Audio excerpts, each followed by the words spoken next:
estamos no livro Seguro, né, um livro de Om Shinpasala Bhakti Pramod, por Goswami Maharaj. Estamos na introdução aqui, prefácio, será?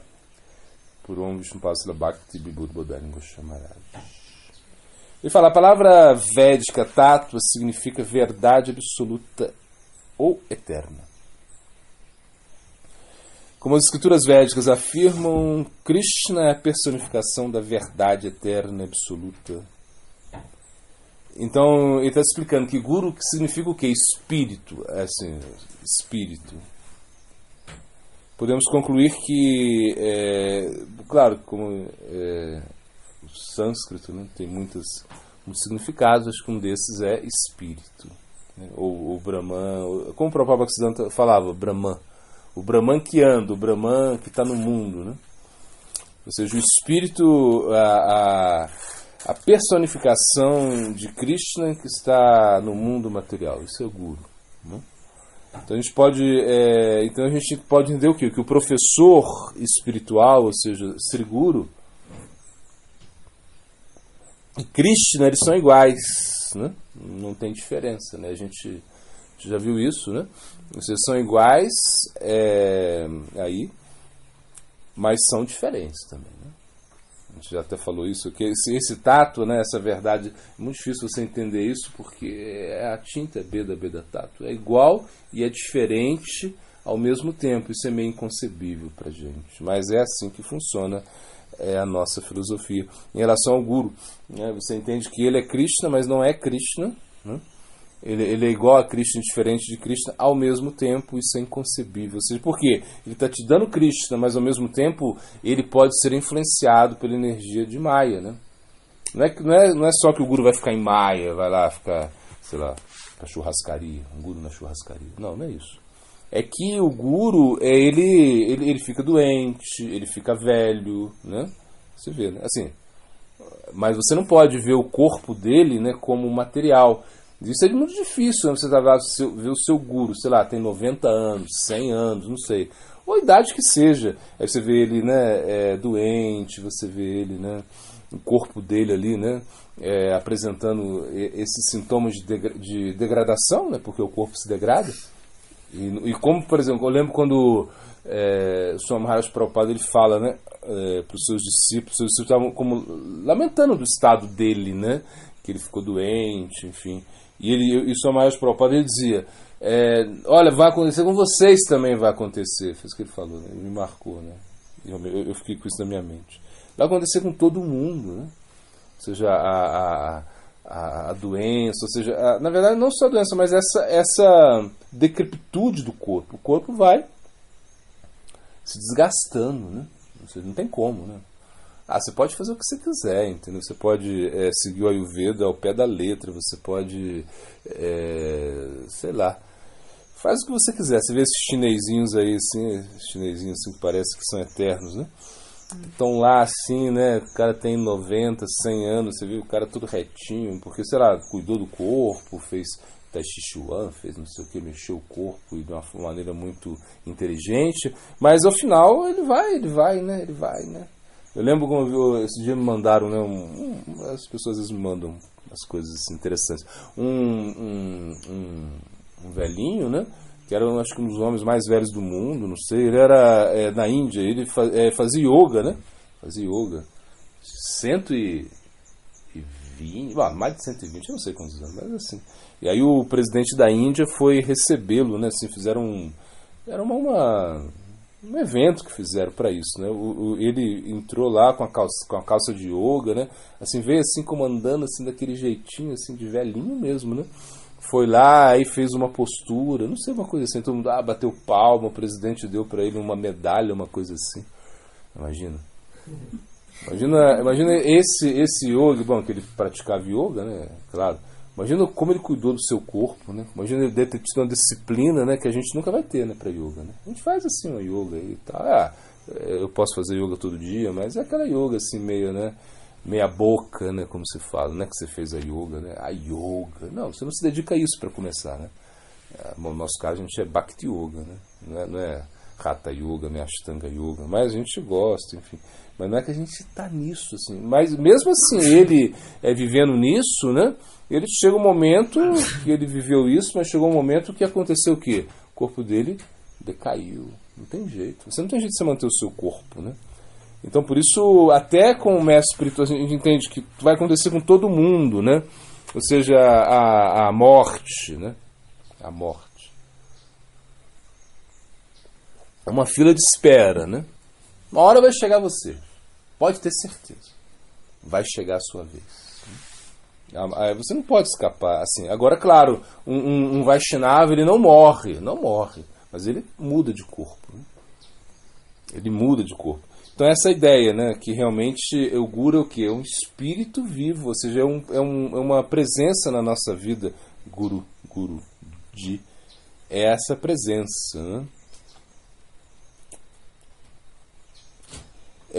Então aqui Gurudeva está falando, na tradição Brahma Madhva Gaudiya Sarasvata Sampradaya. A personificação mais importante do Guru é sua divina graça Srila Bhakti Siddhanta Prabhupada Sarasvati Thakur, né? Ou seja, é isso. Então a nossa tradição, ou seja, qual é a nossa tradição? O que a gente segue? Sou Hare Krishna. Tá bom, Hare Krishna. Não, você não é Hare Krishna. Não. Sinto dizer que você não é Hare Krishna. Hare Krishna é o mantra que você canta. Mas a gente vai falar, é mais fácil para as pessoas. O que você é? Eu sou Hare Krishna. Você podia falar, não, eu sou da Brahma Madhva Gaudiya Sarasvati. A pessoa não vai, né? Não vai entender muito, né? Lá na praia você falando isso. Eu sou da Brahma Madhva Gaudiya Sarasvati. Aí a gente vai falar, uau, nem vou comprar nada desse cara. Mas o que é? Ou seja, que aí entende, Brahma é o Senhor Brahma. Então a gente segue ele, né? Ou seja, ele é como nosso guru. Madhvacharya, que também aceitou o Senhor Brahma, né? Como instrutor, diz que o Senhor Brahma se revelou a Madhvacharya, né? Teve uma revelação, assim, ele apareceu diante dele. Né? Gaudiya é Gauda, que é a terra de Chaitanya Mahaprabhu, né? Gauda Desh, né? Lá na Bengala, onde Mahaprabhu nasceu. Então a gente segue aí, tá vendo? A gente segue, né? Esses três, né? Porque na verdade Mahaprabhu ele deu uma corporificação, né? Em tudo, né? Ele aceitou muito Madhvacharya, né? Claro. Ele pegou muita coisa de Madhvacharya. É que principalmente a adoração da deidade, né? E o que mais? Outra coisa aí?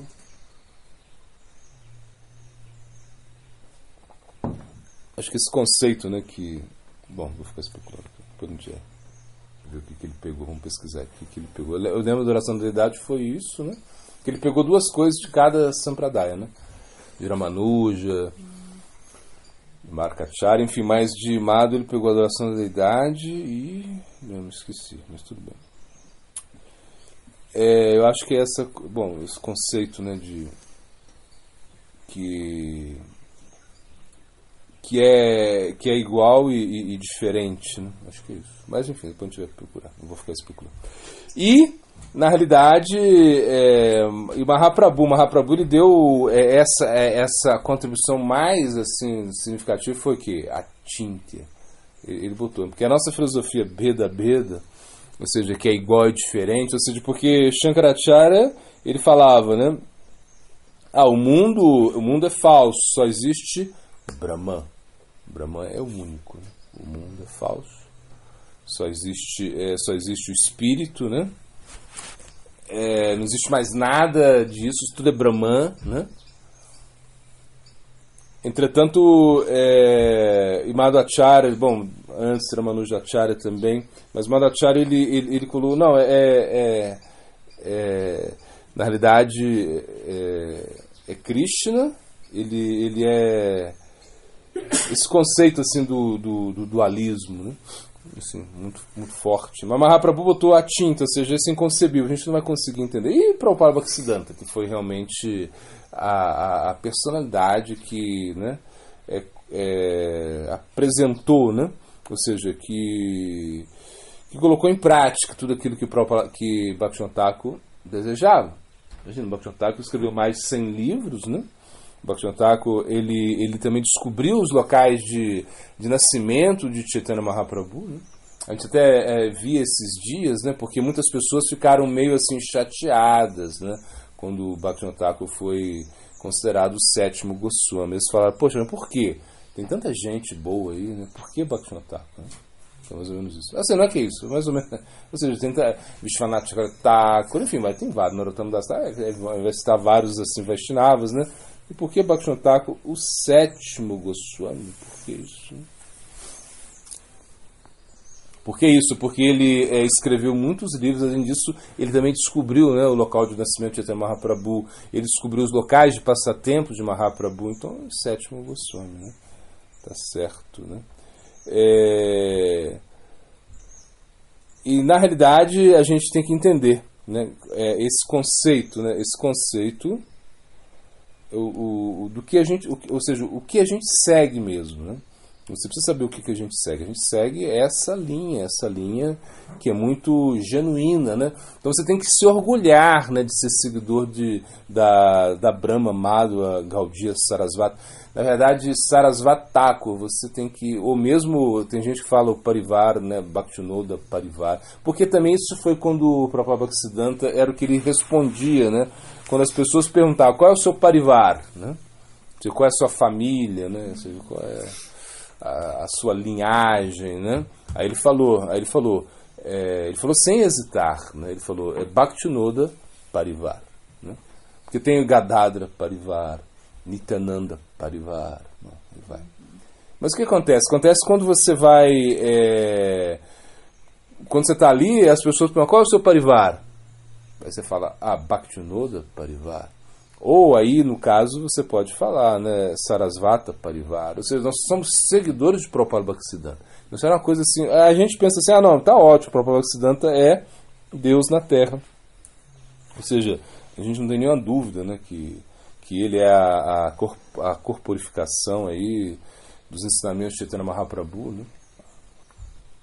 E todo mundo tinha muito respeito por ele. Entretanto, sempre existiu um pouco essa coisa assim, né, de, poxa, mas não é um parivar que já é autorizado. Então, como inventando algo, sei lá, não sei o que eles pensavam. Mas a gente tem que se orgulhar muito. Nós estamos muito bem assim, resguardados, né, com os livros de Bhaktivinoda Thakur, ou seja, e também de Prabhupada Bhaktisiddhanta, né? E principalmente aí com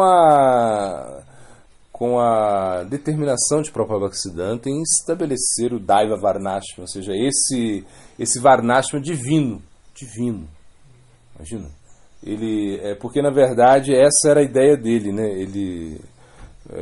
Bhaktisiddhanta Prabhupada e Bhaktivinoda Thakur, bom, eles não acreditavam nesse Varnashma aí, hereditário, nessa coisa que você já é brahmana porque você nasceu na família brahmínica, ou você já é um Vaishya porque você nasceu na família de Vaishya, de comerciantes. Não, eles não acreditavam nisso, né? Eles acreditavam naquilo que Krishna diz mesmo, Guna é karma. Ou seja, o Varnashma ele tem que ser, ou seja, esse sistema, né, para funcionar é isso, é guna, ou seja, as suas qualidades e as suas atividades, né? Então, como você está, o que você está fazendo e quais são as suas qualidades que você tem, né? Aí sim, aí você vai realmente ser classificado nisso, né? Inclusive a gente vê no Mahabharata, né, quando fizeram o torneio, né, lá, né, e aí Radeya, né, ele queria participar do torneio, ele era filho de um Sutaputra, não é palavrão, gente. Parece, mas não é. Sutaputra significa aquele que é filho de um cocheiro, isso é Sutaputra. Então ele era filho de um cocheiro e ele havia sido treinado por Bhargava, né? Parashurama mesmo, imagina. E, claro, aí teve... Eu pensei a história... como ele conseguiu ser treinado por Parashurama, né? Que ele mentiu, né? Ou seja, ele falou que era que Parashurama não queria treinar, nunca ele queria treinar um Kshatriya, né? Um Kshatriya, sei lá. Ele não queria treinar um Kshatriya. Ele falou, não. Porque ele tinha raiva dos Kshatriyas, uma coisa assim. Só que em algum momento Radeya chegou lá e foi um bom discípulo. Radeya falou que era filho de um Brahmana, né? Mentiu. Mas é só que em algum momento, né, Radeya, Parashurama descobre. Por quê? Foi um momento que Parashurama estava com o Bhargava, né, o Parashurama. Ele estava com muito sono, né, então ele quis deitar. Aí Radeya falou, não, Guru. Ele falou para Radeya, por favor, vai lá e pega para mim uma almofada para eu deitar, encostar minha cabeça. Ele falou, não, Guruji, encosta a cabeça na minha coxa aqui, né? Não tem problema nenhum. E aí ele fez.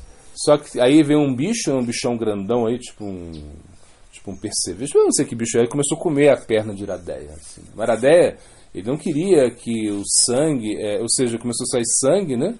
Mas ele não queria interromper o sono do Guru, então ele ficou ali como tolerando isso. E quando o Parashurama acorda, né? Bhargava acorda e ele vê isso, ele fala, você mentiu para mim. Você não é um Brahmana. Você é um Kshatriya, você é um guerreiro. Como somente um guerreiro tolera a dor, né? Imagina. Aí você vê, né? Qualquer coisa. É a sua natureza tolerar a dor. Né? Um Brahmana jamais toleraria a dor. Aí descobriu ele, assim. Aí ele amaldiçoou ele, enfim. Mas quando ele vai nesse torneio, que fizeram um torneio, né? Que eles iam, onde os Pandavas, né? E os Kurus, eles iam mostrar ali todas as suas habilidades, eles haviam sido treinados por Dronacharya. Aí entra Radeya também quer participar, né? E a pessoa fala, não pode, ele é um Sutaputra, ele é um filho de um cocheiro, ele não pode, né? Aí Duryodhana ele fala, não, mas você não vê que ele tem habilidade? Não, mas ele fala uma coisa. Hã? Bom, ele fala o quê? Não é muito bem, mas era como. Duryodhana fala, você não vê que ele é um guerreiro? Ele é um guerreiro, né? É como pode sim, é uma coisa assim. Como pode um servo, né? Sei lá, um veado gerar um tigre, né? É uma coisa assim. Que o cara era um tigre, você olhava o cara, ele não pode ter, o pai deles eram cocheiros, né? Diferente, né? Então realmente nisso, né, que Prabhupada Bhaktisiddhanta e Bhaktivinoda Thakur eles estavam como batendo forte, né? E foram muito perseguidos e tiveram muitas oposições em relação ao Varnashram, esse Varnashram tradicional, né? Havia muitos desejos, né, de prestígio e também econômicos, né, para se manter o negócio das famílias brahmínicas.